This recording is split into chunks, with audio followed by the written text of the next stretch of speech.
오늘 주제 발표로는 두 분을 모셨습니다. 사회학적 관점에서 서희정 교수님, 그리고 의학적 관점에서는 유신혜 교수님, 이렇게 두 분께서 주제 발표해 주실 텐데, 여러분들 잘 경청해 주시면 좋겠습니다. 먼저 서희정 교수님, 서울대학교 사회학과의 서희정 교수님께서 사회학적 관점에서 취약계층의 연명으로 결정 제도에 대해서 논의하실 텐데요. 여러분들, 우리 다 같이 박수로 모시겠습니다.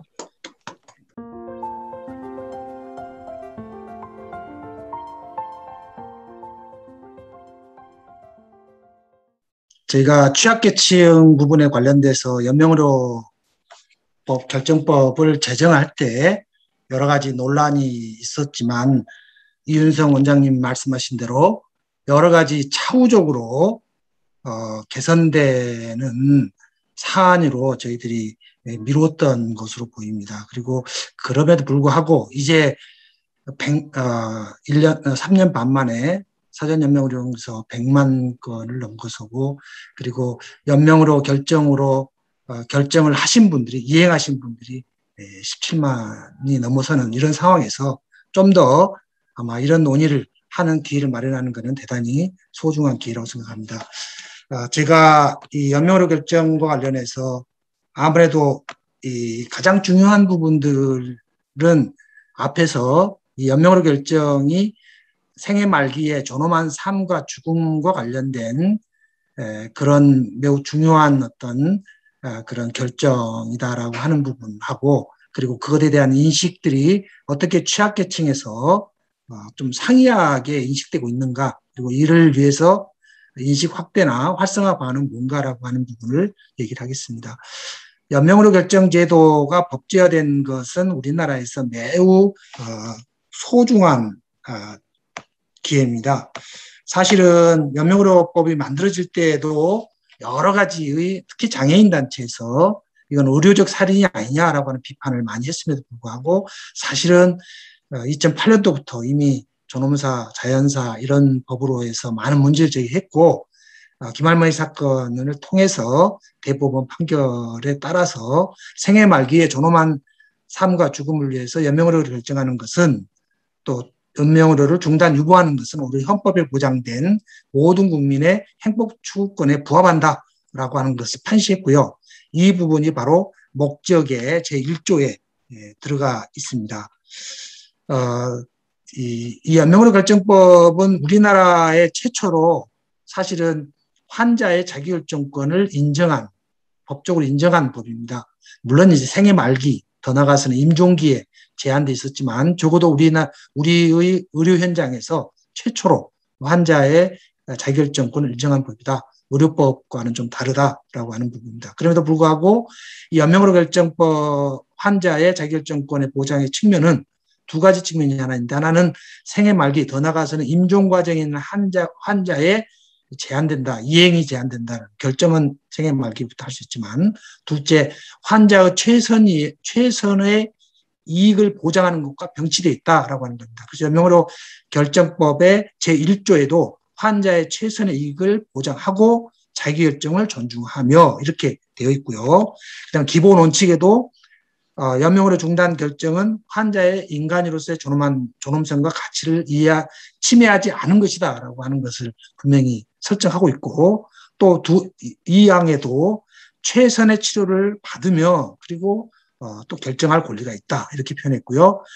사망의 의료인들에게는 환자에게 최선의 치료를 제공하고 그 다음에 환자의 결정을 존중하며 이렇게 되어 있기 때문에 연명의료 결정법에서 보장하는 환자의 자기결정권은 환자의 최선의 이익에 반하는 환자의 결정까지 보장하는 것은 아니라는 겁니다. 아니, 물론 아직 판례가 나오지 않았기 때문에 뭐 어떤 판결을 법에서 내릴지 모르겠습니다만 현재 법적 구조가 그렇게 돼 있다라고 하는 겁니다. 두 번째는 환자의 자기결정권의 행사라고 하는 것은 사회적으로 이루어져야 되는데, 대체로 자기결정권은 자율성, 자립성, 자발성이라고 하는 측면에서 우리가 판단을 할 수 있을 것 같습니다. 과연 뭐가 자기결정 또는 자기 의사의 표현이냐라고 하는 질문은 이미 생명윤리의 역사에서 뉘렌버그 강령에서부터 환자가 법적인 자기를 어찌 보면 자발적으로 참여하겠다라고 하는 자발성을 할 수 있는 그런 법적인 권한이 있어야 되고요. 그 다음에 자유로운 선택을 할 수 있는 상황이 있어야 되고, 더 나아가서는 그런 어떤 부분에 대한 여러 가지 이해와 지식을 가지고 있어야 된다는 겁니다. 물론 이제 여기는 이제 실험의 성격이라든가 지속성, 목적 이런 것이 돼 있고요. 제일 중요한 거는 마지막인데요. 이렇게 어떻게 보면 자기 결정 또는 자발성을 확인하는 의무와 책임이라고 하는 것은 그 실험을 결정했던 또는 추진했던 사람에게 지어진다는 겁니다. 그러니까 어찌 보면은 피험자한테 주어진 게 아니라 실험을 이시니어트한 사람이 바로 그런 자발성을 보장하는 환경을 만들어야 된다라고 하는 겁니다. 요거는 제가 약간 지금 생명윤리위원회 세계 생명윤리학회에서 저한테 온, 제가 서울대학교 생명윤리위원장에서 그런 것 같습니다. 지금 현재 의사들이 그 백신에 대해서 정부가 명령하니까 나는 수행했다라고 하는 I was just carrying out orders라, 이 말은 원래 그 나치 독일의 의사들이 그 당시에 뉴런 법정에서 자기를 변호할 때 쓴 말입니다. 근데 이 말이 지금 어찌 보면은 긴급 시행을 통해서 백신을 강제하고 있는 이런 부분에 대한 그런 혹시 책임으로 자기를 면피하는 책임으로 있어서는 안 된다. 그래서 반드시 환자들한테, 백신을 맞는 환자들한테 다음과 같은 얘기를 해야 되는데, 백신은 지금 임상실험이다라고 하는 거고요. 항체가 보장되지 않는다, 형성이라는 게. 두 번째는, 그리고 백신을 맞아도 질병을 퍼뜨릴 수 있고 또 정부의 그런 어떤 강제적인 조치로부터 면제되는 것도 아니다. 더 중요한 것은 이 백신의 부작용이나 사망에 이르는 부분들이 현재 의사들이, 과학자들이 단기적, 롱텀한 또는 장기적인 그런 데미지에 대해서 전혀 알지 못하고 있고, 여기에 대한 롱텀한 연구도 지금 시행한 적이 한 번도 없고, 여기에는 영원히 장애가 될 수 있거나 또는 죽을 수 있는 것까지 포함한다라고 하는 사실들을 반드시 알리고 접종하라라고 하는 것들이 지금 돌고 있습니다. 이런 것들도 결국은 어찌 보면은 자발성에 대한 얘기고요. 자기 표현에 대한 부분들을 어쨌든 말하는 것 같습니다. 그래서 의사표현의 사회적 성격, 저희는 이제 의사표현은 고독한 개인의 고립된 사고, 인식, 사고, 판단이 될 수 없다라고 생각합니다. 그래서 왜 그러냐면, 첫째로 모든 인간의 인식이나 사고 과정에서는 타인과의 상의 등 의사소통 과정이 개입되지 않는 경우가 없고요.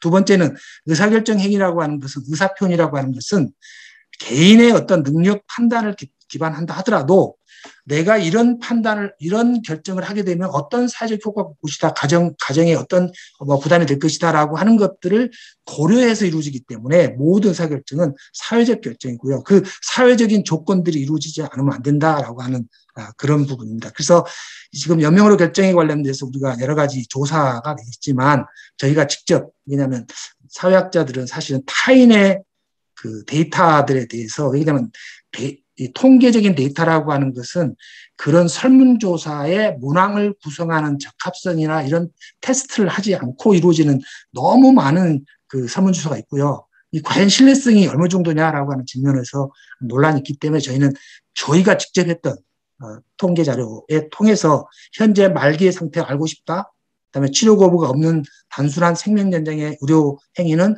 거부하는데 동의한다. 그러나 그 부분이 하층, 특히 경제적으로 어려운 사람들은 물론 우리나라 전반이 그렇게 있습니다만 가족한테 피해를 주고 싶지 않다, 경제적 이유 때문에 엠모로 중단한다라는 의사표현이 있다라는 겁니다. 그다음에 이 결정들에 대해서 특히 가족들이 존중한다라고 하는 거고요.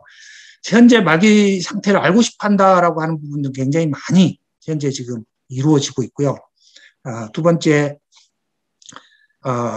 그 연명으로 결정을 본인이 말기라면 연명을 중단하겠다라고 하는 부분에서 현재 어쨌든 적극적으로 집중치료를 받겠다라고 하는 부분들보다는 훨씬 더 많고, 이런 부분이 아마 사전 연명으로 의향서나 연명으로 결정법의 확산 과정에 굉장히 중요한 의미를 지닌 것 같습니다.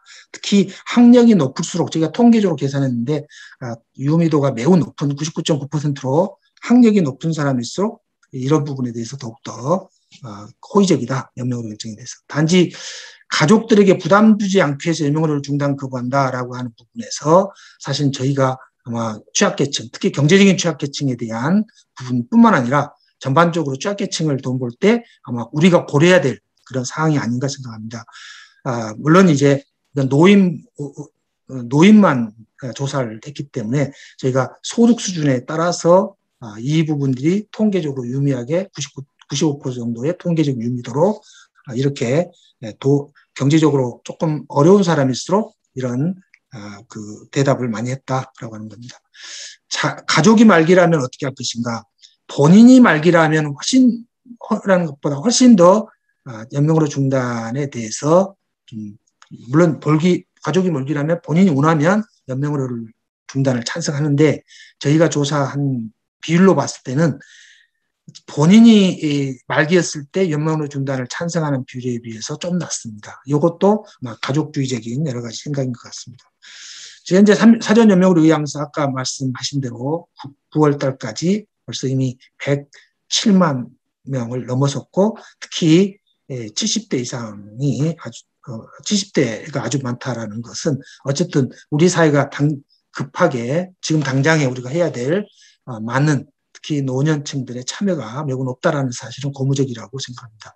어떤 국회의원분이 2.4 아직도 2.4%나 그래서 50%는 되지 않냐 이렇게 말하는데 사실은 지금 현재 20대나 10대, 30대는 물론 사망, 죽음이라고 하는 것은 연령을 초월해서 올 수 있기 때문에 누구나 다 해야겠지만 아직까지 20, 30대나 이런 비율은 매우 낮고 거기에 비하면 2025년, 6년 더 나가면 지금은 출산율이 거의 0.8%까지 떨어지는 때까지 떨어지는 이런 상황에서 초고령 사회가 훨씬 더 빠르게 2026년보다는 훨씬 2025년이나 24년에 올 수도 있는 그런 상황에서 어쨌든 고령자층의 이런 사전연명으로 의향서 등록을 대단히 고무적인 일이라고 생각합니다.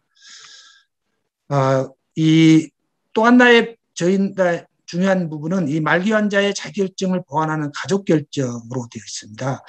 의식이 없는 경우에는 가족이 결정하도록 되어 있고요. 이 부분은 이제 외국에 비하면 사실 가족주의적인 결정들이 강합니다.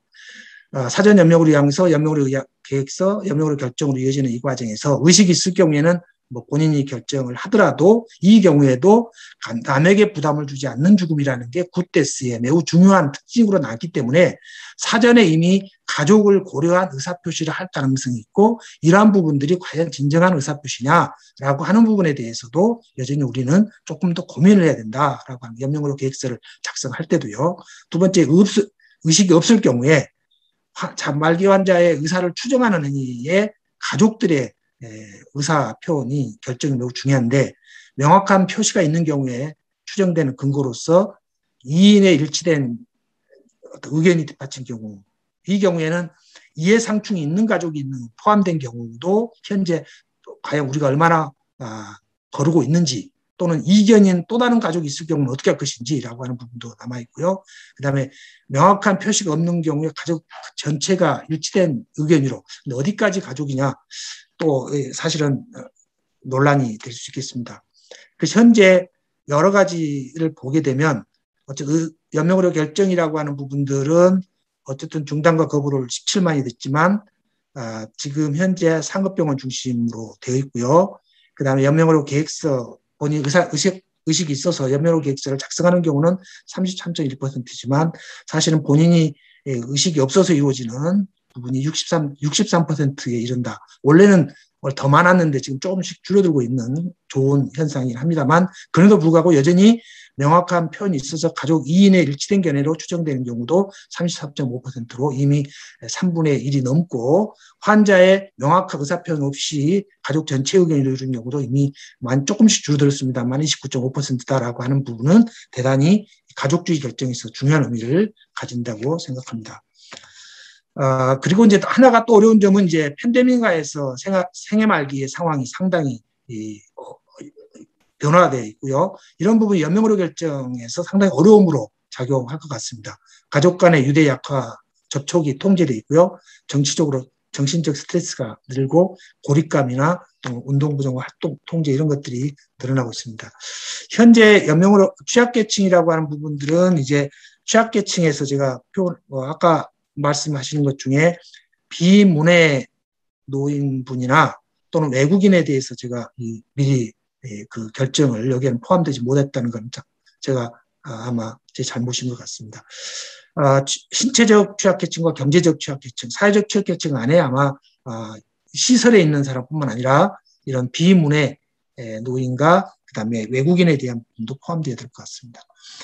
현재 취약계층의 그 연명의료 결정에 대한 두려움은 첫째 취약계층 자신의 자율적인 의사표시를 못할 수 있는 가능성이라는 겁니다. 요거는 이제 굿데스로 남에게 부담 주지 않는 죽음이 선정될 정도로 사회문화적인 풍토에서 자기가 스스로 원하지 않는 의사표시를 할 가능성이 있다는 것이고요. 특히 돌봄이나 지원 등의 부담으로 인해서 가족들에게 암묵적으로 의사표시를 강요될 가능성도 있다. 이런 부분을 과연 어떤 식으로 우리가 고려할 것인가라고 하는 부분들은 사전 연명의료 상담이나 또는 연명의료계획서 작성을 하실 때 의사 선생님도 신중하게 판단을 해야 될 것 같습니다.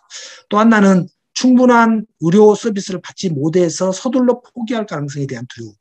이 부분은 연명의료 결정 제도로 인해서 이런 이제 의료진이 또는 가족이 이렇게 할 가능성이 있다라고 하는 것이고요. 이런 부분들이 바로 임종 과정에 있는 환자의 하나 연명의료 결정을 할 수 있다는 사실을 오해하게 해서 충분히 치료 가능한 임종기 이전에도 정당한 치료를 포기하고 중단할 수 있지 않을까, 또 그런 문화를 만들지 않을까, 이런 두려움이 있는 것 같고요. 그다음에 또 가족들이 또는 의료진이 임종 과정 이전에 충분한 의료 서비스를 요구하지 않고 서둘러 포기할 가능성을 정당화할 수 있다. 이런 생각을 아마 할 수 있겠다 생각합니다. 또 하나는 이 제도를 악용할 가능성에 대한 두려움. 가족들이 연명의료 결정대로 안락사로 악용할 가능성이 있습니다. 가족들이 암묵적으로 어찌 보면 왜곡된 의사표시를 하도록 할 수도 있고요. 또는 유보, 정당화하면서 합법적으로 자기의 삶을 포기하도록 할 가능성이 있습니다. 특히 장애인들이 아마 이런 두려움들이 매우 큰 것 같습니다. 그다음에 의사표시를 상실하는 경우에는 이제 가족들이 일치되는 의혹으로 합법적으로 아마 그 취약층의 삶을 포기하도록 할 가능성도 있다라고 하는 부분입니다.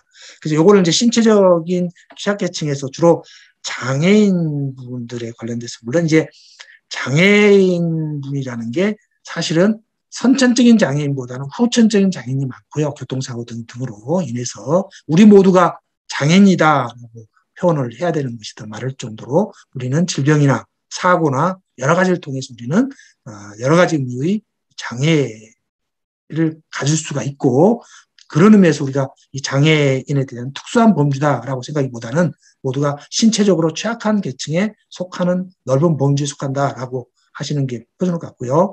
특히 이 장애가 있는 분들은 물론 선천적인 장애까지 포함해서 한 명 이상의 장애를 가진 경우가 많고 저소득층에 속할 가능성이 상당히 높아서 이렇게 이런 의료기관에 대한 피해의식이 매우 높습니다. 그래서 장애인의 특히 생애 말기의 삶은 매우 더 중증적으로 나타날 가능성이 있는데, 존엄한 삶과 죽음을 위한 어찌 보면은 그런 요구가 차별, 부담, 의사표시의 어려움, 그리고 고통 등으로 착종되어서 사실은 연명의료 결정 제도를 장애인 안락사 제도로 인식하고 있는 비율이 높습니다. 그래서 연명의료 중단 및 유보 및 중단을 치료 중단과 같은 안락사와 같은 개념으로 인식하는 비율이 높고요. 이거는 장애인 단체가 직접 이제 연명의료 결정에 대한 비판을 성명에 내든가 이런 부분을 할 때, 첫째 자발성이 과연 장애인이 가능하냐.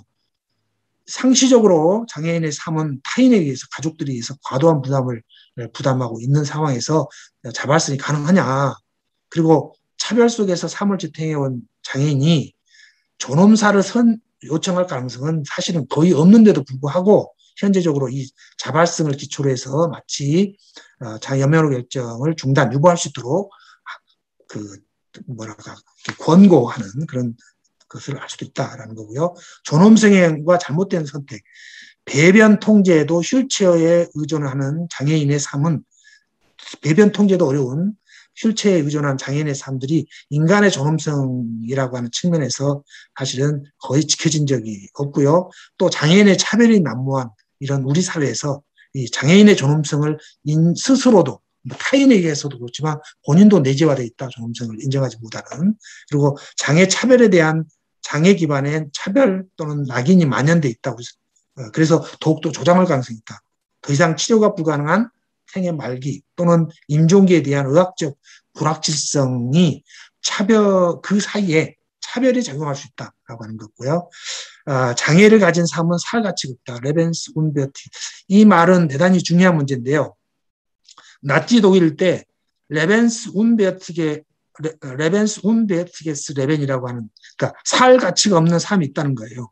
이게 뭐 장애나 유전병 또는 사회적 뭐 여러 가지 사회적으로 적응을 못하는 그리고 아주 어찌하려고 합니다. 이런 분들에 대해서 그분들을 뭐 여러 가지 면에서 단종을 시키든가 뭐 여러 가지 형태를 통해서 안락사를 시켰습니다. 그래서 살 가치가 없는 삶이라고 하는 부분들이 대단히 중요한 의미인데 이것이 장애인들의 삶 속에서 우리 사회가 혹시 이런 믿음들이 작용할 수도 있다라고 하는 부분인 것 같습니다. 그리고 이제 경제적으로 취약계층 부분도 경제적 취약계층도 자기결정에 대한 따른 연명으로 결정을 정당하게 인식하지 못할 가능성이 높습니다. 연명으로 결정을 지속하고 싶은 마음에도 불구하고 치료비 부담 등 경제적으로 또는 가족에게 부담되는 관계로 인해서 진정한 자기결정을 할 가능성이 없다. 아까 말대로 연명으로 결정에서 연명의료 종단을 선정한 상당의 부분에 거의 40~50% 정도, 50% 이상이 가족에게 부담이라고 하는 이유로 연명의료 결정을 중단하고 있는 의사를 표현했다라고 하는 사실입니다. 그래서 생애 말기 또는 임종기가 치료기의 포기와 함께 도래하는 경우가 많고 말기 이전에도 자신의 생을 거의 포기할 삶을 가질 가능성이 높습니다. 이번에 춘천의 항소심 사건이 아마 그런 사건인데 아마 부인이 요양보호사로서 아마 하다가 식물인간이 된 것 같습니다. 근데 장기적으로 인공호흡기를 떼고 있었는데, 끼고 있었는데, 아마 자식과 아들과 아빠가 도저히 이렇게 해서 돈을 낼 수가 없다라고 하는 생각에서 결국은 인공호흡기를 떼고 살인죄로 재판을 받았습니다. 이것도 비극적인 사건이 아닌가 생각합니다. 생활적인 여건 때문에 그런 거죠. 이렇게 과도한 치료비 부담 또는 이런 부분들이 아마 말기 이전부터 치료 중단의 욕구를 부추길 가능성이 있고 특히 말기에는 더 이상 치료 가능성이 없다라고 할 때는 더 심해질 가능성이 있다라고 하는 겁니다. 사회적 취약계층은 아마 수용시설에 있는 취약계층을 중심으로 제가 표현했습니다만 스스로 결정권을 행사하기가 상당히 어렵고 치료 중단 및 포기의 정당한 수단으로 여길 가능성이 있다라고 하는 겁니다. 사실은 수용시설에서 돌봄을 제공받는 거나 관리하는 것은 물론 본인이 또는 국가가 돈을 내긴 했지만 그럼에도 불구하고 여전히 상당한 정도의 권력관계 있고 이것이 입소 이후에 모든 면에서 스스로 자기를 결정하는 권리를 포기하는 삶에 익숙해질 수 있고 특히 생애 말기에도 더욱더 포기 상태에 놓을 가능성이 있습니다. 이러면서 또 하나는 치매 등 질병으로 인해서 자기결정 능력을 상실할 가능성도 높고요. 뭐 이런 부분들이 아마 연명으로 결정에 대한 오해와 또는 이런 부분들을 낳은 것 같습니다. 이 인식 제고에 대한 부분에서는 아마 취약계층이 생애 말기 전부터 결정을 하기 어려운 그런 사회적인 조건도 있고요. 또 우리 사회문화적인 풍토도 있고 이런 측면에서 생애 말기 존엄한 삶과 죽음의 취지와 전혀 상이하게 연명으로 결정할 가능성이 있다라고 하는 부분들이 아마 우리가 이 인식 제고와 활성화 부분에서 대단히 고민해야 될 부분이 아닐까 생각합니다. 그래서 생애 말기에 갑자기 자신의 존엄한 삶과 죽음을 위한 자기결정을 할 수가 없고요. 또 가족 부담이나 시설 압력 등으로 인해서 염려결정들을 삶을 포기하는 정당한 수단일 가능성이 높기 때문에 제도의 안내, 홍보 이전에 생애 말기 존엄한 삶과 죽음을 위한 자기결정은 신체적 자기결정 능력을 있어야 되고 충분한 사회경제적인 여건도 있어야 되고 또는 사회적 지지 등이 필요한데 이런 부분이 없다면 신중하게 아마 안내되고 홍보돼야 된다라고 하는 것입니다. 아마 첫 번째로 제일 중요한 문제는 연명으로 결정은 생애 말기, 더 구체적으로는 임종기에 제한된다는 사실을 안내할 필요가 있을 것 같습니다. 현재 취약계층은 치료가 가능한 생애 말기 이전에 치료가 가능한 단계에도 연명으로 결정을 통해서 치료를 포기하고 중단하고 심지어는 자기를 안락시킨다라고 하는 오해를 지금 현재 난무하고 있습니다. 이런 부분들에 대해서 적어도 생애 말기 이전에 정당한 치료 기회 제공과 생애 말기 이후의 연명으로 결정을 구별해야 된다. 구별할 수 있도록 또 이 법은 바로 구별하는 것이다라고 하는 걸 전제로 해서 특히 생애 말기 이전에 치료 중단이나 거부를 수행할 수 있는 제도로 오해되는 것을 막는 것이 필요해 보고요. 두 번째는 연명으로 결정은 환자의 최선의 이익에 반하는 자기결정까지 포함되지 않는다는 사실입니다. 이 부분은 이제 언론에서 자꾸 우리 연명으로 결정 제도를 존엄사 그래가지고요. 제가 존엄사가 아닙니다라고 말해도 꼭 존엄사라고 표기를 하더라고요. 근데 존엄사라고 하는 것은 사실은 미국에서 존엄사법, 그거는 Death with Dignity Act라고 합니다. 근데 이 존엄사법은 의사저력 죽음 또는 의사저력 자살을 법제화하는 법입니다. 연명으로 결정과 다름에도 불구하고 우리는 언론에서 자꾸 어느 존엄사법이라고 표현함으로써 물론 이제 이 호스피스 아나우리움 연명으로 하는 법률이 30자에 이르는 긴 법이다 보니까 아마 그렇게 존엄사법이다라고 부르고 있습니다만 이거는 대단히 현재 취약계층들을 어찌 보면 굉장히 오해하게 만들어주는 그런 어떤 기지라고 느껴집니다. 그래서 존엄사법이나 의사조력 자살이나 의사조력 죽음이나 또는 자살 또는 안락사와 연명으로 결정은 다르다라고 하는 사실들에 대해서 분명하게 말씀하고 이 안에는 어찌 보면은 환자의 최선의에게 반하는 자기결정을 핵심적으로 포함하지 않고 있다는 사실을 잘 안내해야 될 것 같습니다. 그래서 생애 말기 환자의 어찌 보면 질병, 건강 상태를 고려하지 않고 생명을 단축하는 그 연명으로 중단이나 유보 결정을 하지 않을까 이런 두려움으로부터 최소한 잘 설명하고 홍보해야 될 것 같습니다. 셋째는 연명으로 결정법에 따른 연명으로 결정은 헌법에서 보장된 전 국민의 행복 추구권에 부합한다는 사실입니다. 연명으로를 결정을 통해서 중단이나 유보함으로써 자신의 남은 삶을 중환자실에서 중환자실보다는 신체적 고통이나 증상 완화의 의료적 돌봄을 받을 뿐만 아니라 심리사회적인 또는 영적 돌봄을 받을 수 있는 호스피스 치료를 받을 수 있고 이걸 통해서 더 유의미하게 자기 생애 말기를 보낼 수 있다라고 하기 위해서 우리가 연명으로 결정하는 건데 연명으로 결정 그 당시에도 연명으로 결정법만 김재원 안으로 올라오는 것에 대해서 저희들이 학계나 종교계에서 반대를 하고 호스피스 안아의료에 대한 시설에 대한 어떻게 보면 또 서비스에 대한 법적 규정이 없이 연명으로 결정하는 것에 대해서 반대를 했습니다. 그래서 본 법이 호스피스 안아의료 및 임종 과정에 있는 환자의 연명으로 관한 법률이라고 하는 30자의 긴 법도 특히 통합법으로 나타나게 되었습니다. 그래서 이런 부분도 잘 설명을 해야 될 것 같습니다. 홍보하고 안내 영역뿐만 아니라 취약계층의 연명으로 결정 활성화를 위해서는 정부의 지원도 매우 중요한 것 같습니다. 취약계층에 대한 의료적 혜택이 실질적으로 향상되어야 합니다. 그러니까 생애 말기 이전에도 연명으로 결정에 대한 생애 말기 이전에 의료적인 접근성을 높여서 정당한 치료 기회를 제공해야 연명으로 결정에 대한 참여도 확대되지 않을까 생각을 하고 있습니다. 그래서 결국은 생애 말기의 존엄한 삶과 죽음의 가치를 보장하기 위해서는 생애 말기 이전에 최소한의 존엄한 삶을 보장하는 사회가 되어야 합니다. 또 두 번째는 연명으로 결정해서 상담의 질을 높일 수 있도록 지원해야 합니다.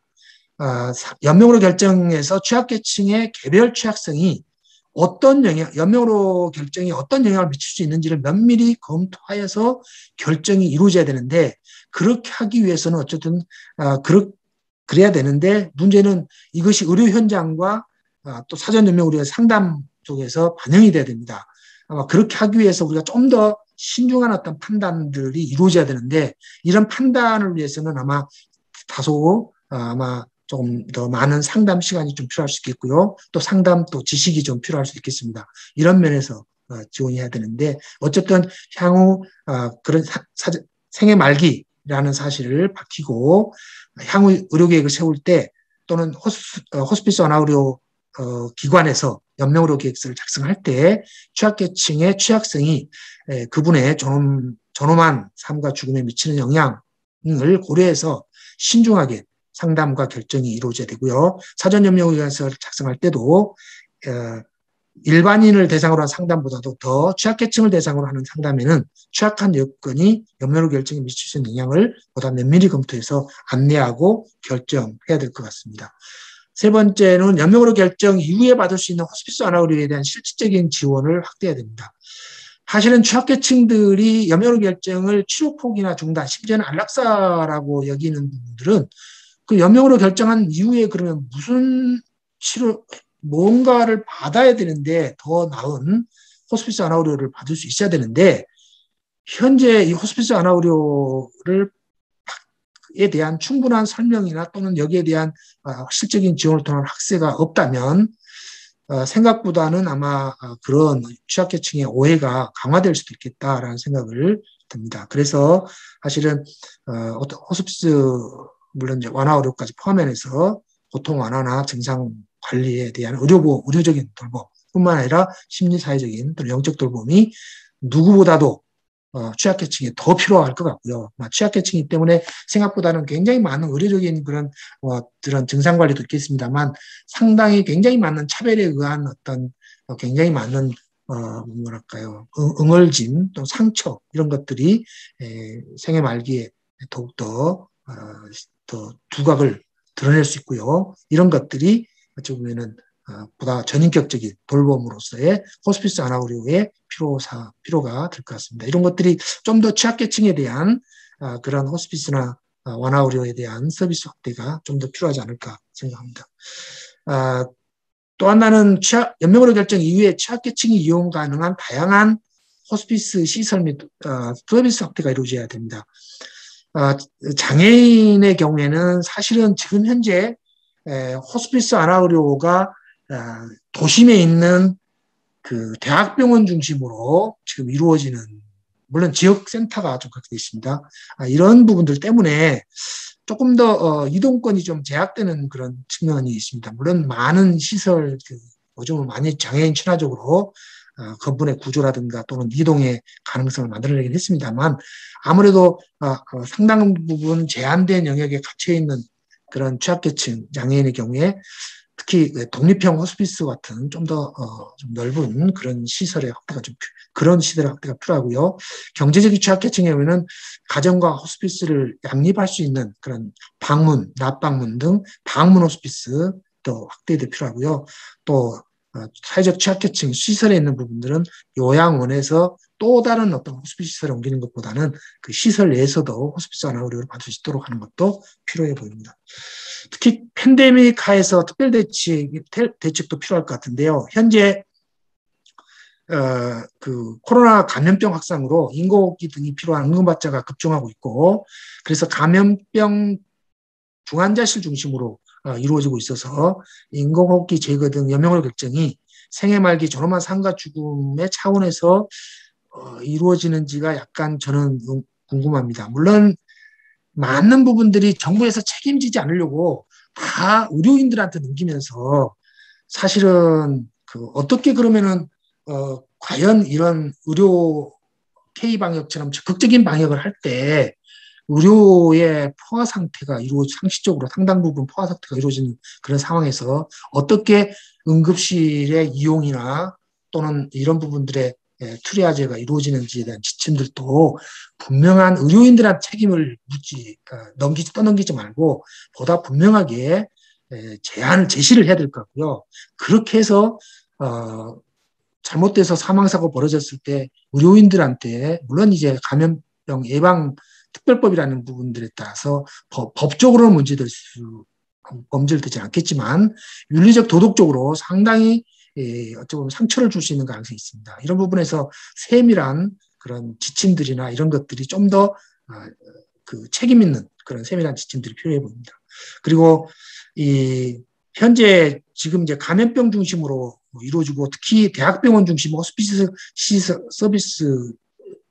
시설들은 상당히 지금 어려운 상태에 있는 것 같고요. 감염병 이외의 중환자실이 어렵고 가족 방문이나 또는 자원봉사회 등 의료진 이외의 출입이 상당히 통제되어 있어서 특히 취약계층의 정상적인 의료 서비스 욕구가 제한되는 측면도 있고요. 또 정상적인 그런 연명의료 결정도 사실은 상당히 어려운 그런 부분이 있습니다. 이런 부분에서 세분화된 그런 지침이 필요하지 않을까 생각합니다. 특히 이제 제가 현재 이 팬데믹 시대가 위스 코리아라고 코로나라고 할 정도로 이제 이것이 단순하게 임시로 금방 지나가는 일시적인 비상 상황이 아니라 상시화될 가능성이 높고요. 이것이 지속된다고 할 때 가족 간의 유대나 접촉도 통제되고 전염병으로 인한 정신적 스트레스, 늘어나는 고립감 또는 활동 통제 등의 여러 가지 과정을 통해서 이 생애 말기에 지속 가능한 연명으로 결정 및 호스피스 제도가 운영될 수 있도록 여러 가지 지침들 등 제도적인 보완이 이루어져야 된다. 특히 이 제도적 보완에는 취약계층에 대한 배려가 굉장히 중요한 요소가 되지 않을까 그런 생각합니다. 구체적인 것들은 아마 우리 또 다음에서 발표하지 않을까 생각합니다. 이상입니다. 네, 서희정 교수님께서 발표해 주시는 감사합니다. 우리 박수로 감사 인사드립니다.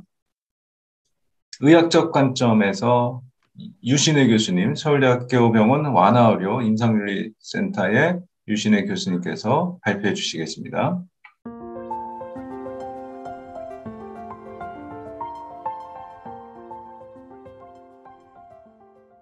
취약계층의 연명의료 결정을 의학적 관점에서 말씀을 드리도록 하겠습니다.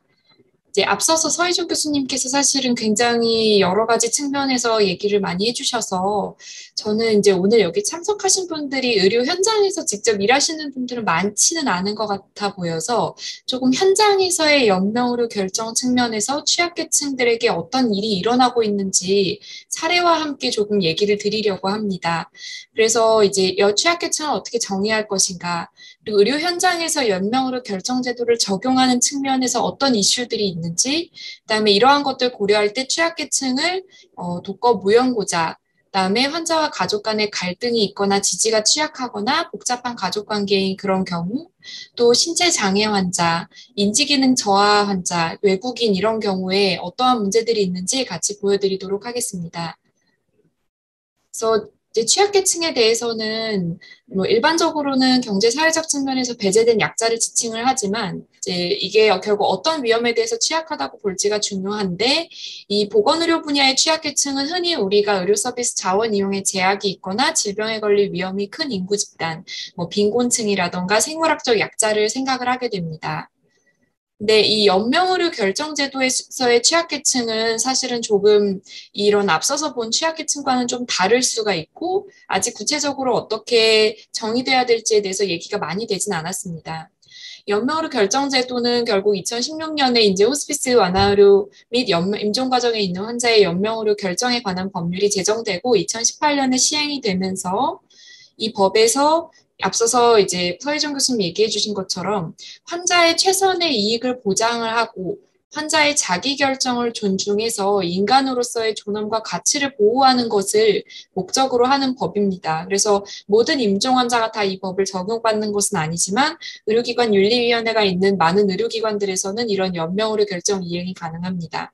이 연명의료 결정법의 목적을 생각해 볼 때 그러면 이 환자의 최선의 이익을 보장하고 자기결정권을 존중하는 데 있어서 다른 일반적인 사람들보다 더 위험이 높은 그런 경우, 또 인간으로서의 존엄과 가치를 보호하기에 있어서 우리가 구조적으로 약간 어려울 것이라고 예측되는 그런 문제가 있는 집단들이 연명의료 결정에서의 취약계층이 아닐까라고 생각을 해볼 수 있겠는데요. 이제 결국은 이런 자기결정권 행사를 할 수 있느냐, 최선의 이익을 보장할 수 있느냐, 이런 것들이 어려운 집단이 있다면 그런 사람들이 취약계층이 아닐지라고 얘기를 해보는 부분이고, 그래서 이제 이전에 취약계층의 연명오류 결정과 웰다잉 정책 방향이라고 하는 이 간담회에서 이런 여러 가지 취약계층이 누구인지에 대한 논의들이 이루어졌지만 아직은 이제 구체적으로 정의되지는 않았는데, 우리가 흔히 의료 이용해서의 그런 취약계층을 함께 포함을 해서 본다면 개인적 특성에 따른 취약성을 고려할 때 장애인, 이게 이 장애인이라는 것은 선천적으로 장애인이거나 아니면은 이제 이 연명으로 결정 이전에부터 충분히 그런 이제 신체 장애나 여러 가지 장애가 있는 환자들도 될 수 있겠지만 연명으로 결정이 임종 과정이나 말기 환자, 임종기 환자에서 주로 이루어지는 것들을 생각해 볼 때에는 이런 시기에 이제 의학적 상태 때문에 이런 장애를 가지게 되는 그런 사람들도 장애인이라고 포함을 할 수 있겠습니다. 그리고 와상 상태, 외부 활동이 어려운 자들이 이러한 논의를 어디서 어떻게 할 것인지가 실제로 지금 현장에서 잘 서포트가 되고 있지 않기 때문에 이런 분들도 개인적 특성에 따라서는 이제 취약계층이라고 생각을 할 수 있겠고요. 그리고 이 의사소통이 어려운 분들, 이게 뭐 완전히 의사결정 능력이 없거나 그런 건 아니지만 예를 들어서 기관 절개를 하고 있고 소리가 나오지 않을 때 이제 일부는 이제 장애인의 한 범주로도 생각될 수 있겠지만 이런 의학적인 특성들 때문에 의사소통이 되게 어려운 분들도 취약한 집단이 될 수 있고 사회적인 면에서는 외국인이라던가 이런 언어의 장애, 문화의 그런 차이가 있는 그런 분들에서도 취약계층이라고 생각을 해볼 수 있겠습니다.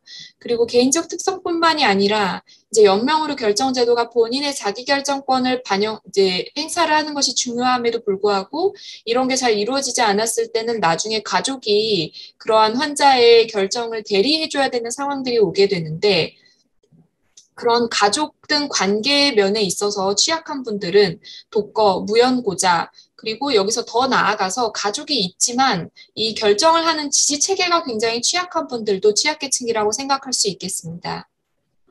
그래서 연명의료 결정법에 대해서는 사회에서는 사실은 이 그림이 가장 일반인들이 이해하기 쉬운 부분입니다.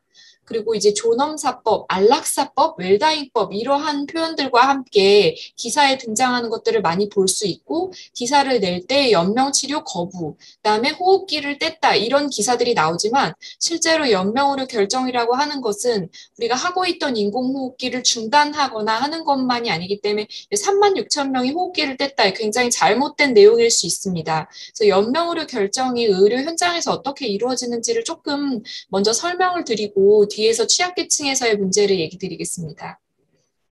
의료 현장에서 연명의료 결정 적용은 대략 이러한 흐름을 따라서 이루어지게 됩니다. 건강할 때, 그리고 어떠한 질병이 진단됐을 때, 그다음에 이 질병이 말기라고 판단됐을 때, 이 질병이 말기에서 더 진행해서 임종 과정이라고 판단을 하게 되었을 때, 그리고 사망에 이르는 이 과정 중에서 연명의료에 대한 본인의 결정을 내려놓을 수 있는 그런 포인트들이 생기는데요. 이제 물론 건강할 때 아무런 병이 없을 때도 연명의료에 대한 결정은 반드시 내려둘 수 있는 부분이지만 이제 많은 환자들의 경우에는 질병이 진단된 시점부터 이러한 것을 논의하게 되는 일들이 사실 별로 없고 오히려 건강할 때는 쉽게 나는 나중에 절대 저런 것은 하지 않겠다라고 하시는 분들이 정작 질병을 진단받게 되면 이것이 정말 현실적인 문제가 되면서 오히려 이런 결정을 하는 것들이 조금 어려워집니다. 그래서 많은 환자들은 실제로 말기라고 판단이 될 때에 담당 의사와 논의를 하게 되는데 이 말기 환자라고 하는 것은 적극적인 치료에도 불구하고 근원적인 회복이 되지 않고 점차 증상이 악화되어 사망할 것으로 예상되는 진단을 받은 환자인데 대략 기대 연명이 수개월 정도일 것으로 예상이 되는 그런 분들을 말기 환자라고 법에서 지칭을 하고 있습니다. 그래서 처음에는 이 말기 환자에 대해서 판단을 할 때 암이나 만성 폐쇄성 호흡기 질환 등 일부 질환에 대해서만 말기 판단하는 것이 가능했지만 법이 개정되면서 모든 질환에 대해서 이 말기 판단을 하는 것은 다 가능해진 상황입니다. 그래서 이제 말기와 임종 과정의 차이를 임상 현장에서는 의료진들이 판단할 때 사실 굉장히 조금 어려워하긴 하는데요.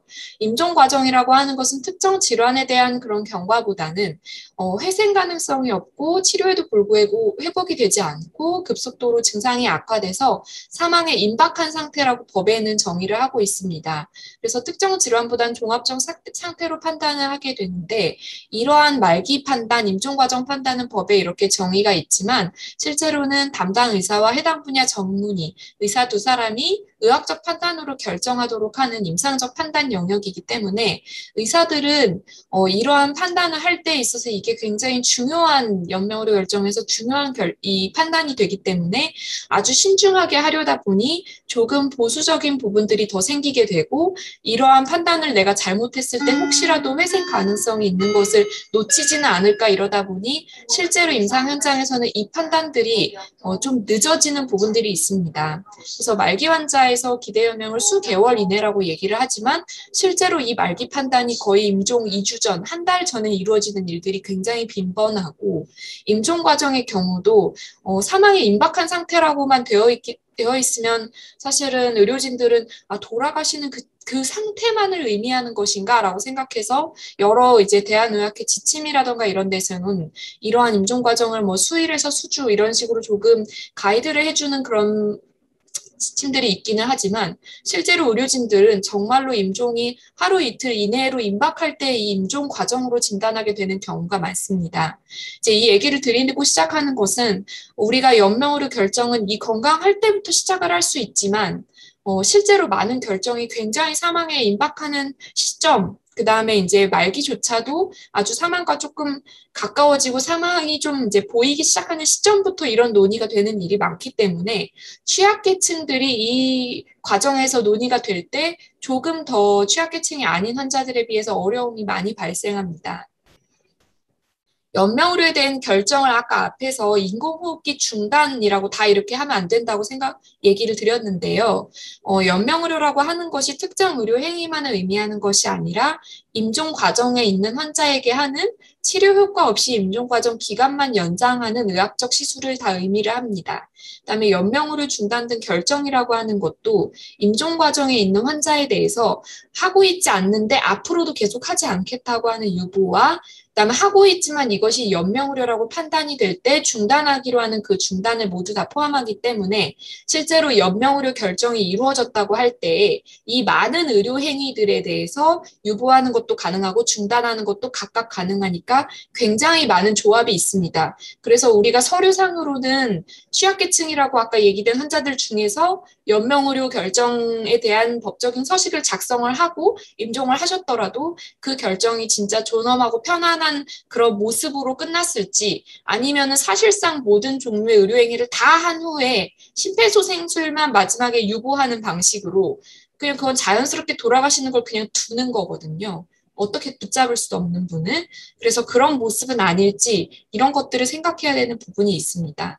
그래서 의료 현장에서 이 연명의료 결정법 적용이 아까 얘기한 것처럼 결정 자체는 내가 이제 생각하고 논의하고 하는 것은 언제든지 건강할 때부터 되지만 실제로 이러한 구체적인 결정을 이행하는 것은 환자가 임종 과정에 있을 때 환자의 이러한 의사를 확인을 하고 구체적으로 어떻게 할 것인지 결정해서 행하는 과정에서만 적용이 되는 부분이기 때문에 여기서 이제 좀 어려움이 있습니다.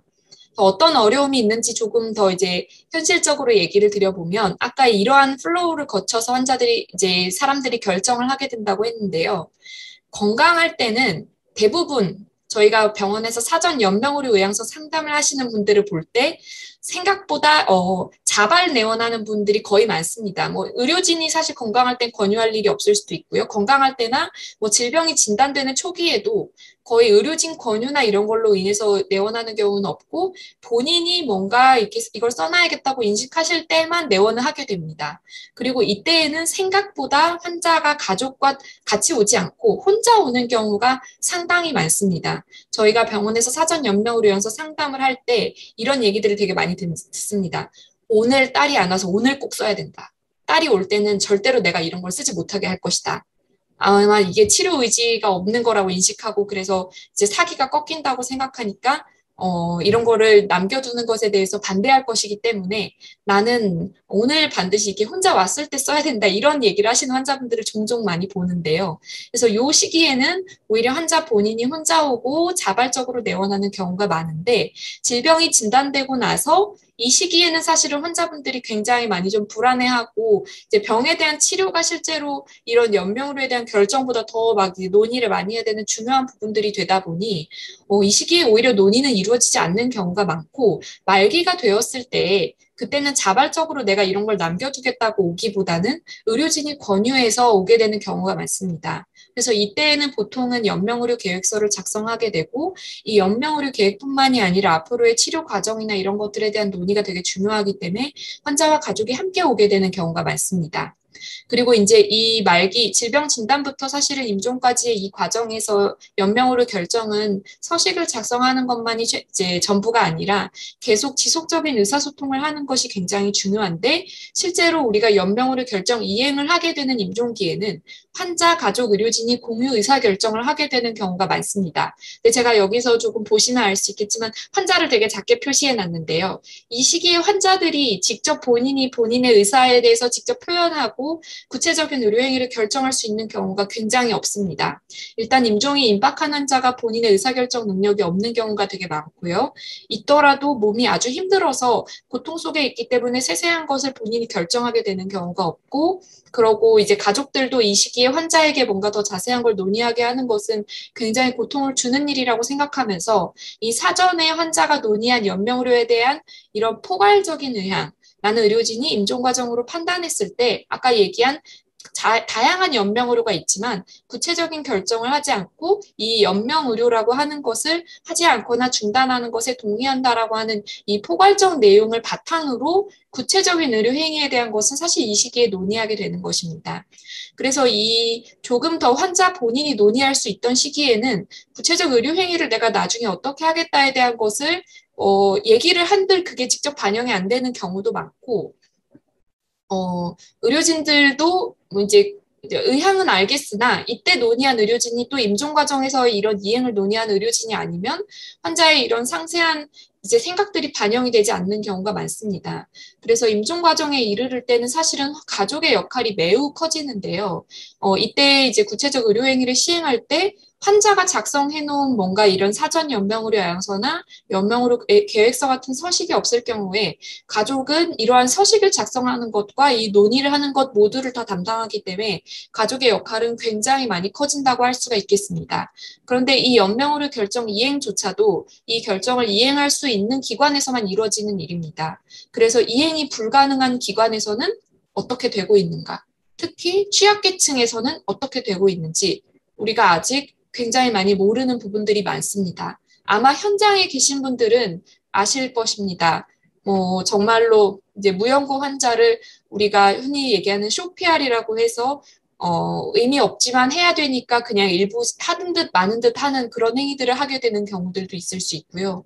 그래서 이 부분에 대해서는 사실 오늘 여기 국가생명유지정책원에 계신 많은 선생님들도 참석을 하셨지만 이제 더더욱 관심을 좀 많이 가져주셨으면 하는 부분입니다. 그러면 이제 취약계층이 아까 얘기한 이런 플로우상으로 볼 때 가족이 굉장히 중요해지는 그런 부분들이 의학적으로는 많아지는데 이러한 가족 간의 그런 관계적인 면에서 취약한 환자들 어떻게 해야 될지 그 다음에 환자 본인이 의사소통을 하기 어려운 환자나 인지기능이 저하된 환자나 외국인이나 이런 경우에 어떻게 문제가 생기는지를 사례로 좀 보여드리도록 하겠습니다. 그래서 여기 사례는 제가 너무 민감한 정보들이어서 그 자료집에 실지는 못했는데요. 저희가 실제로 병원에서 경험했던 사례들을 이제 개인정보만 조금 약간씩 수정을 해서 각색을 한 사례입니다. 첫 번째는 독거 무연고자인데요. 75세 남자 환자이고 의식 저하로 내원을 했습니다. 그래서 당뇨와 폐 질환 외에는 다른 병력이 없는 건지 모르는 건지 모르지만 이렇게 알려진 독거 환자이고 이분은 기초수급자이고 무허가 주택에 혼자 거주하던 분인데 이웃사촌이라고 하는 분이 통화가 아침까지 됐는데 오후에 되지가 않아서 집에 방문해 보니 의식이 떨어져 있어서 119에 신고해서 내원을 했습니다. 그래서 이 응급실에서 이 기관 삽관과 인공호흡기를 일단 급히 적용을 했고요. 검사를 해보니 이전에 모르고 있던 식도암으로 인한 식도 파열이 의심되는 소견이 보여서 일단 의료진들이 이것은 응급 상황이기 때문에 식도 파열에 대한 응급 수술을 시행을 했고, 급성 호흡부전 증후군이라고 하는 이제 호흡이 안 되는 문제가 있어서 인공호흡기를 지속 유지하게 되었습니다. 이 응급 수술에 대한 동의나 이런 것들은 의료진 2인이 서명을 하고 진행을 했던 상황이고요. 응급의료법에 따라서. 그래서 이 환자를 온 분이 이제 가족이 아닌 것 같으니 주민센터를 수소문을 해서 몇십 년 전에 헤어진 딸로 생각되는 사람과 연락을 했는데 오고 싶지 않다라고 해서 치료 계획에 대해서도 이 환자가 지금 안 좋으신 상태인데 어떻게 할지 그럼 논의를 해달라고 했더니 뭐 다른 사람들과 얘기를 좀 해보겠다 이 정도 전화만 한 번 했다고 합니다. 근데 이제 중환자실에서 치료하는 중에 환자 상태가 악화돼서 보호자에게 다시 보호자라고 하는 요 딸로 연락한 사람에게 연락을 하고 일단 환자가 나빠졌으니 통보를 하고 응급 체외순환 장치인 에크모라고 하는 것을 삽입을 했습니다. 그래서 의료진들이 보기에 환자의 예후가 좋을 것 같지 않고 지금 하고 있는 것들이 이제 연명의료가 될 것이라고 생각이 되었기 때문에 환자의 치료 방침에 대해서 다시 연락한 사람에게 연락을 해보았는데 연락을 회피하고 대답을 거부하였습니다. 이때 의료진 통화할 때 당신이 법적 보호자냐? 이때까지 사실 그것도 몰랐던 상황이고요. 가족관계 증명서상 저 환자의 이름이 같이 나오느냐? 이런 것만 파악했더니 같이 나온다라고 응답을 했다고 합니다. 이 환자를 아무런 이제 환자의 의사결정 논의나 이런 것도 다른 가족과 할 수 없는 상태에서 3주간 의료진이 중환자실에서 최선의 치료를 해보았습니다. 그렇지만 호전이 없고 다장기 부전이 진행을 해서 임종 과정이라고 판단을 의료진이 했고요. 그래서 이 환자는 당시에 적용하고 있던 것이 인공호흡기, 에크모, 지속적 신대체요법, 승합제 최대 용량 등을 계속 사용하고 있기 때문에 사실상 심폐소생술만 유보했지 모든 종류의 연명의료를 다 풀 서포트하고 있던 상황이었고 환자는 활력증과 유지되지 않고 이런 승합제들을 사용함으로써 팔다리가 완전히 썩어 들어가기 시작했습니다. 그랬더니 이제 계속 보호자라고 하는 분에게 연락을 이제 시도를 했는데요. 30년간 연락이 없던 이혼한 전 부인과 두 딸이 내원을 해서 의료진이 처음으로 이 환자의 경과에 대해서 설명을 했습니다. 이 가족들은 큰 결심하고 마지막으로 얼굴 보러 왔다라고 얘기를 하셨고요. 이 환자를 처음에 데려온 동사무소 요양보호사에게 우리는 치료 등 모든 의학적 결정을 위임하며 우리에게 연락하지 말라라고 이야기를 하셨습니다. 사망했을 때는 사망했다는 연락만 해주고 사체 수습과 장례는 하지 않겠다고 이야기를 했습니다. 원래 우리한테 연락하지 않았으면 연고 없는 사람에 준해서 의료진이 알아서 했을 것 아니냐. 동사무소든 법무팀이든 알아서 해줬으면 좋겠다. 우리는 환자의 의학적 정보에 대해서 더 이상 알고 싶지 않고 계속 우리를 보호자라고 부르는데 너무 크게 거부감이 우리는 보호자라고 불리는 것 굉장히 언짢다라고 이 사람들이 이야기를 했습니다. 이분들은 가족관계 증명서 상에는 남아있는 그런 분들이었습니다. 그런데 이제 의료진이 그래서 환자를 데려왔던 분에게 연락을 해보니 그분은 이제 처음에 이웃사촌이라고 했지만 이웃사촌도 아니고 동사무소 요양보호사라고 이분들을 알고 있었지만 사실 동사무소 요양보호사도 아니었고 굉장히 곤란해하면서 누구를 어떻게 연락해야 될지 알아보겠다라고 하고 뭔가 아무런 결정이 되고 있지 않던 상태에서 환자는 이제 심정지가 발생을 했고 의료진은 이 환자에게 지금 하고 있는 연명의료도 모두 최선이 아니라고 생각했고 추가적인 심폐소생술도 이제 최선이 아니라고 생각했지만 아무런 작성된 서식도 없고 논의된 바도 없었기 때문에 반복적으로 심폐소생술을 시행하면서 이제 자발순환이 되지 않아서 결국 사망했던 환자입니다. 그래서 여기서 사실은 주목해봐야 되는 것은 결국 우리가 의료 현장에서 보호자라고 늘 칭하는데 과연 이 환자의 보호자가 맞는지 정말로 이제 우리가 이렇게 칭할 수 없는 사람들, 독거, 무연고자 등뿐만이 아니라 이제 가족이 있더라도 어쨌든 실제로 돌볼 수 없는 그런 누군가가 돌볼 수 없는 사람들이 결국은 취약계층이 아닌가라고 생각을 해봐야 되는 분들이고 이 분들을 이제 결국 이 환자 같은 경우는 의료진이 이 가족들을 연락하고 하는 과정에서도 굉장히 어려워했었습니다. 근데 결국은 이 환자에게 이루어진 의료 행위와 이런 것들을 볼 때는 정말 최선이 아니었다고 생각이 되는 상황인 거고요. 이제 굉장히 사실 극단적인 상황이지만 이런 상황들은 저희가 종종 봅니다. 결국은 이런 사람들은 의료기관 윤리위원회에 의뢰를 하더라도 의료기관 윤리위원회에서 이 환자는 그냥 의사들이 보기에는 최선이 아니니까 지금 하고 있는 걸 다 중단해라. 이렇게 얘기하는 것이 쉽지 않은 상황이고 그런 권고를 하더라도 그게 법적으로 서포트되지 않을 때 이 의료진들이 따르기도 어려운 부분입니다. 두 번째는 가족이 없는 건 아니고 이제 보호자라고 충분히 일컬을 수 있는 가족이 있지만 그 가족이 환자의 연명의료에 대한 결정을 지지해주지 못하는 다양한 상황에 대해서 조금 사례들을 보여드리겠습니다. 65세 남자 환자이고요. 항암 치료에도 잘 반응하지 않는 6종으로 완화의료 의뢰돼서 제가 외래에서 봤던 분입니다. 환자는 첫 면담 시부터 연명의료 원치 않는다는 표현을 하셨는데 자기가 컨디션이 괜찮으니까 깊게 생각하고 싶지는 않다고 이야기를 하셨습니다.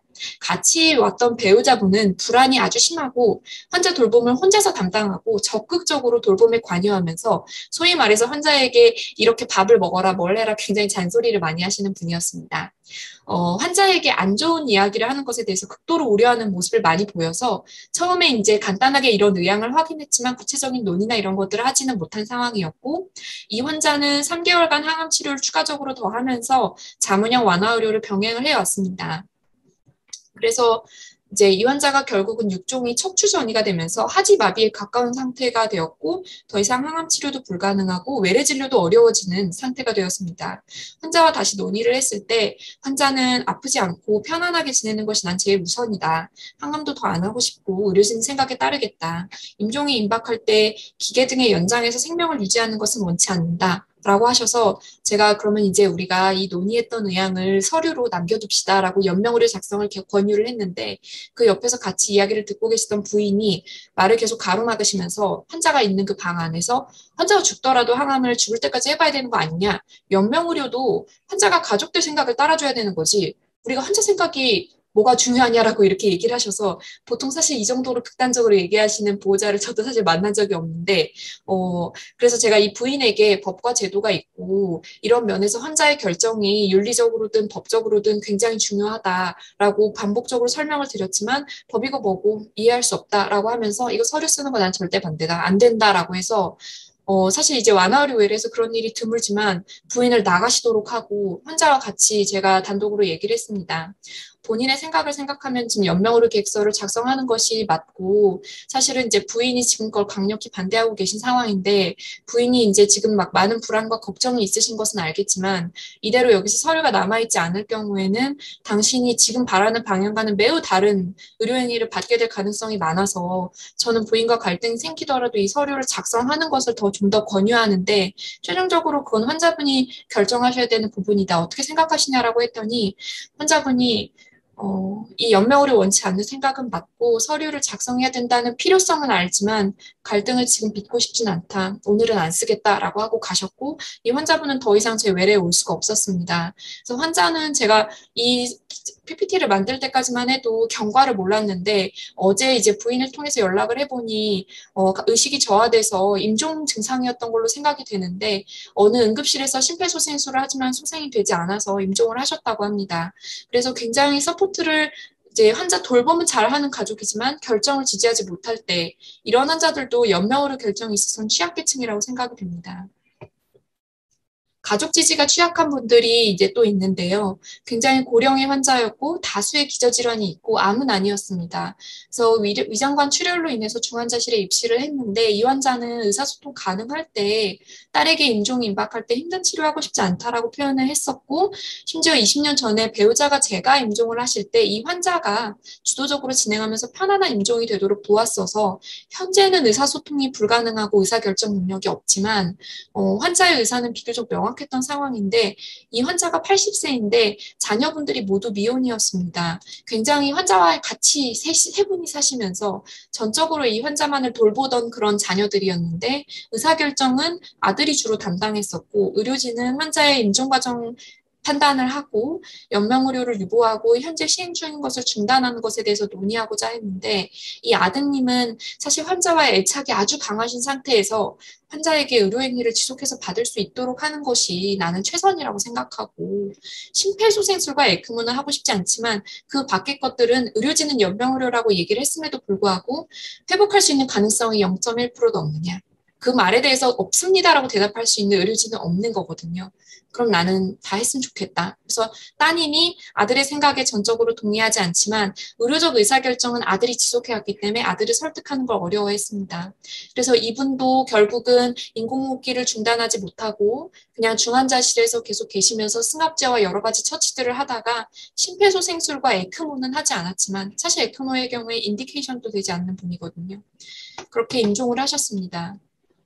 그리고 이제 복잡한 가족 관계가 있는 분도 있는데요. 이분은 75세 남자 환자고 간질성 폐질환으로 호흡 부전이 동반돼서 입원을 했는데 입원 전에 한 차례 외래에서 이제 연명의료에 대해서 상담한 바가 있었고 그때는 환자가 배우자와 동생의 배우자와 함께 내원을 해서 연명의료 원치 않는다는 표현을 하셨고 일단 표현을 했기 때문에 나중에 그럼 서류를 같이 작성하자라고 얘기를 했는데 그 사이에 입원을 했습니다. 주치의가 치료 계획에 대해서 환자와 면담을 했을 때 호흡 부전이 심해서 기관 삽관이나 인공호흡기가 필요할 수 있는 가능성에 대해서 얘기를 했더니 환자가 이렇게 얘기를 했습니다. 기관 삽관은 원치 않는데 더 악화돼서 불가피하면 그때 가서 생각하고 싶다. 그런데 서류에는 지금은 서명하고 싶지 않다. 사유에 대해서는 계속 이야기를 하지 않으셨습니다. 배우자는 돌아가실 것 같으면 미리 말씀해 주세요. 정리할 게 많습니다. 라고 했는데 며칠이 지나서 병동에 함께 있던 이 배우자 외에 다른 가족, 친아들이라고 하는 분이 등장을 해서 이 배우자가 지금 4일 전에 혼인신고를 했고 사실 환자는 이혼한 전 부인이 있고 다른 2명의 자녀가 미국에 거주 중이라고 얘기를 했습니다. 그래서 이 아들은 아버지가 돌아가실 것이면 재산 분쟁이 생길 것이니 공증을 해야 되고 중환자실에 가서 인공호흡기를 넣으면 말을 하실 수가 없으니 그 이후에 기관 삽관 여부를 결정하겠다고 했습니다. 환자 상태가 더욱 악화돼서 설명을 했는데 환자가 기관 삽관을 여전히 원치 않지만 아무런 서류도 작성하고 싶지 않다고 거부하는 상태에서 갑자기 무슨 이유인지 모르겠는데 기관 삽관을 해달라고 해서 중환자실에 입실을 했고 이 환자에 대해서는 사실 환자의 최선의 이익이나 환자의 자기결정에 대해서도 파악하지 못하고 가족관계도 복잡한 상태에서 의료진이 굉장히 애를 먹다가 결론적으로 심폐소생술을 하지 않는 것으로 이 모든 사람들이 일단 의견 일치를 보아서 연명의료에 대한 법정 서식을 가족이 대신 작성을 하고 심폐소생술은 유보하고 임종했지만 인공호흡기를 달고 중환자실에 3주간 계셨던 분입니다. 그래서 여기까지 볼 때 사실 이 두 번째 케이스들은 우리가 흔히 취약계층이라고 정의하지 않지만 연명의료에 있어서는 저는 굉장히 큰 취약계층이라고 생각하고 이런 분들에 대해서 어떻게 논의를 하고 이들을 지지해야 될지 의료진이 어떻게 하는 게 좋을지에 대한 것은 많은 관심과 가이드라인이나 여러 가지가 필요하다고 생각을 합니다. 나머지에 대해서는 조금 간단히 얘기를 드리겠는데요. 이 의사소통이 제한되는 신체장애 환자에서 우리가 흔히 이제 루게릭병이라고 알고 있는 ALS 환자가 있습니다.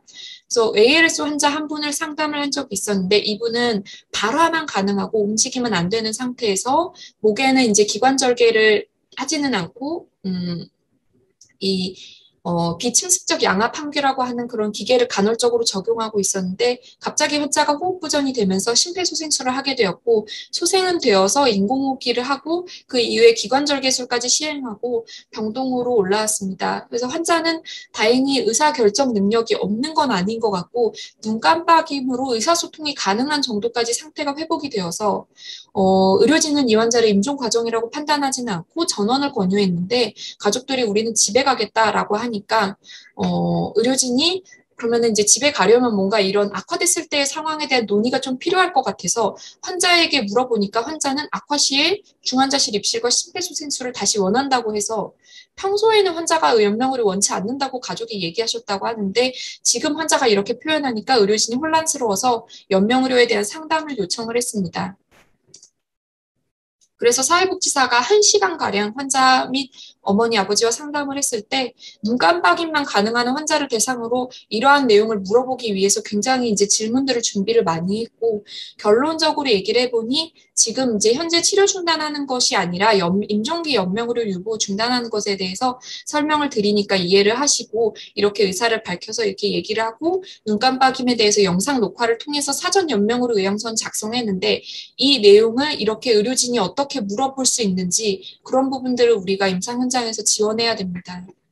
그리고 이제 인지기능 저하가 되는 환자에 대해서 조금 상황을 얘기를 드리면은 이제 뇌종양이 진단된 환자가 있었고, 이 환자는 이제 최근에 인지 기능이 조금 더 저하되고 있는데 평소에 연명 의료에 대한 의사표현을 한 번도 한 적이 없어서 가족들은 연명 의료를 원치 않지만 환자에게 의료진이 얘기해 주기를 바라는데 환자에게 연명 의료에 대해서 설명을 드렸더니 대답을 하지 않으셔서 이해가 잘 안 되시냐고 물었을 때 그렇다고 해서 다시 더 쉽게 설명을 했는데 이해가 된다고는 하시지만 여전히 대답을 하지 않으실 때 이분이 과연 인지 기능이 저하돼서 이해를 한 것인지 아닌 것인지 알기가 어려운데 이러한 환자가 만약에 결정을 하지 못한 상태에서 갑자기 이제 응급실에 오게 되거나 할 때 우리가 어떻게 이제 얘기를 해야 될지 그런 것들도 굉장히 고민되는 부분입니다.